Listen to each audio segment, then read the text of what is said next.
Buenas! Espero que esse período de quarentena passe logo, né? A gente já tem, parece hoje, notícias que vai se prolongar um pouco mais. A gente está aguardando ainda para ver o desenrolar. Mas no estado a gente já tem a certeza que vai até o dia 30 de abril. Vamos ver o que acontece na rede particular. De qualquer forma, né? A gente segue com os nossos estudos na quarentena. E a gente vai ver uma pequena parte agora, mesmo embora alguns tragam como fora, outros dentro, é o estudo dos gases, que nós vamos começar agora, nesse instante. Vai ser uma série de 3 vídeos somente,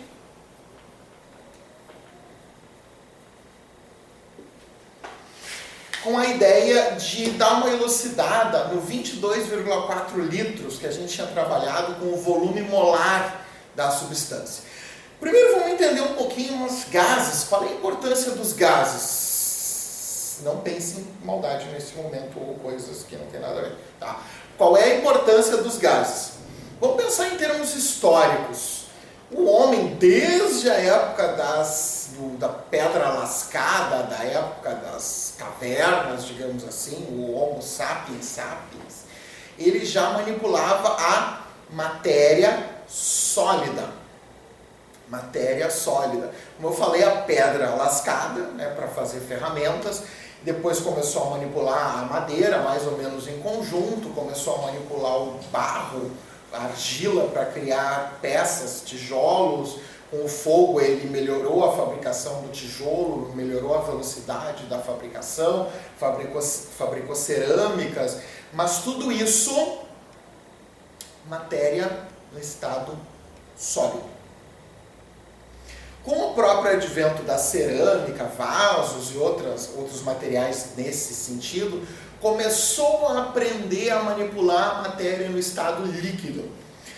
Eventualmente represou rios, aprendeu até com os animais, tipo castores e outros animais desse tipo, a represar rios, a guardar água, tanto em potes e jarros, e depois até mesmo a transportar essa água como os famosos aquedutos romanos, né?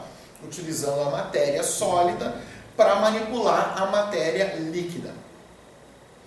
Mas é relativamente recente a nossa manipulação dos gases, exatamente porque a gente está cercado por eles, mas ao mesmo tempo é complicado de tu reter ele, de tu armazenar ele, de tu não permitir que ele escape. Tanto que durante muito tempo, né, os alquimistas, eles não percebiam que a matéria, por exemplo, numa combustão, ela se transformava em gás. Eles não percebiam, por exemplo, que um enferrujamento, uma oxidação de um metal, ele absorvia o gás oxigênio, por exemplo, da atmosfera. Embora se soubesse da ação do ar, da ação do vento, ele não era tão levado em conta assim. Foi principalmente na Revolução Industrial que os gases começaram a ser manipulados e utilizados muito bem a nosso favor, né? Que foi, por exemplo, a construção de teares que eram mecânicos, várias máquinas industriais que funcionavam à base de vapor, o vapor transportando. A própria locomotiva é a base do vapor, então aquecimento da água e essa água movimentando transformando a água do líquido para o gasoso e ela movimentando máquinas grandes, máquinas pesadas. Imagine uma locomotiva, né, transportando N vagões ali, então precisa de realmente uma quantidade de energia muito grande, né, para fazer esse transporte, uma força, um trabalho, uma potência, né, indo para o lado da física, para fazer essa movimentação. Até hoje, inclusive, né, se a gente for ver a base de locomoção nossa, continua em veículos a explosão, seja a explosão da gasolina, do álcool, do óleo diesel, do gás natural, seja lá o que for, continua sendo a transformação de um gás ou de um líquido em outro gás, para que esse gás movimente um êmbolo, no caso do veículo, né? Para esse êmbolo, que a gente chama também de pistão, fazer um movimento do motor e movimentar um veículo para a gente poder se deslocar. Não só em veículos hoje a aplicação dos gases, como usinas termoelétricas, à base da queima do carvão, ou mesmo a base da queima de gás natural, ou a queima que for na usina termoelétrica, né, o material que for. Na Alemanha tem algumas usinas que chegaram a iniciar a funcionar com a queima de lixo, né, infelizmente não deu tão certo quanto eles esperavam, mas com a queima do lixo para movimentar, e é o mesmo princípio básico. Tu tem um vapor de água, esse vapor é aquecido, tem a água é aquecida ao estado de vapor, né? Ela passa para o estado gasoso, e esse vapor movimenta a turbina, e eventualmente, inclusive, é reutilizado essa água, e ela forma um ciclo por resfriamento.